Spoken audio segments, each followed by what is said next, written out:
Because of my past research on Taiwan and Korea, when I looked at China at first, I expected to find a similar sort of state-led, successful industrial development path. What is interesting is that I did not find that. I spent a fair amount of time looking for that, and I could not really find strong success cases. But the central puzzle then of this book is there's lots of state intervention, it didn't work, and yet China's still been somewhat successful in developing its technologies in high-tech sectors. And I try to answer how they went about that in a way that really doesn't have to do much with a good governance, market-led explanation, nor a state-led explanation of development. I'm Doug Fuller, and my book is Paper Tigers, Hidden Dragons, Firms, and the Political Economy of Technological Development in China. The title of the book, Paper Tigers, Hidden Dragons, basically is meant to convey the solution to this puzzle. So the paper tigers are these national champions the Chinese state has tried to promote that basically haven't gone anywhere. The hidden dragons are these firms that have been neglected by the Chinese state, these hybrid firms that combine foreign finance with China-based operations that are really driving development. Sometimes it's development that the state even is forced to recognize, and other times, maybe because they want to defend their policies, they try to ignore these successful hybrid firms as much as possible. The problem with these paper tigers are several-fold. First of all, the Chinese state tends to prefer to promote and support state-owned firms. And those state-owned firms have the problem of too much capital. They receive too much support from the state-owned banking system. So they don't really have the strong motivation that private firms do to build their internal capacities.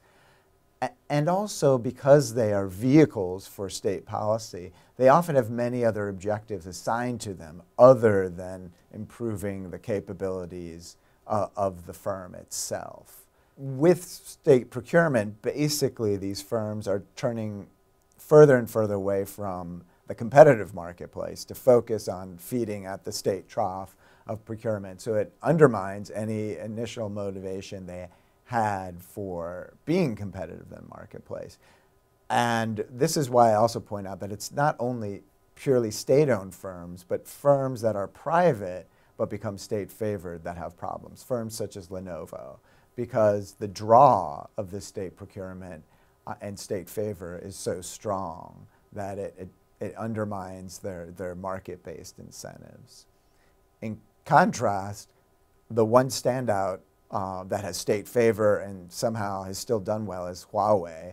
And I would argue that's due to their own very peculiar strategy. They actively bucked the incentives the state gave them to just focus on procurement, and from a very early stage sought out competition abroad, did not really try to engage in these big state-sponsored projects such as SCDMA for telecommunications standards, and instead tried to compete on their own, even while enjoying some state support. In contrast to these state-favored firms that not only had state-protected markets, but access to very cheap capital that padded their bottom lines, essentially, the hybrid firms had to do it all on their own.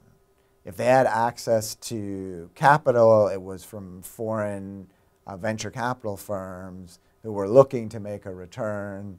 They were on much stricter terms, and they had to find competitive marketplaces to compete in.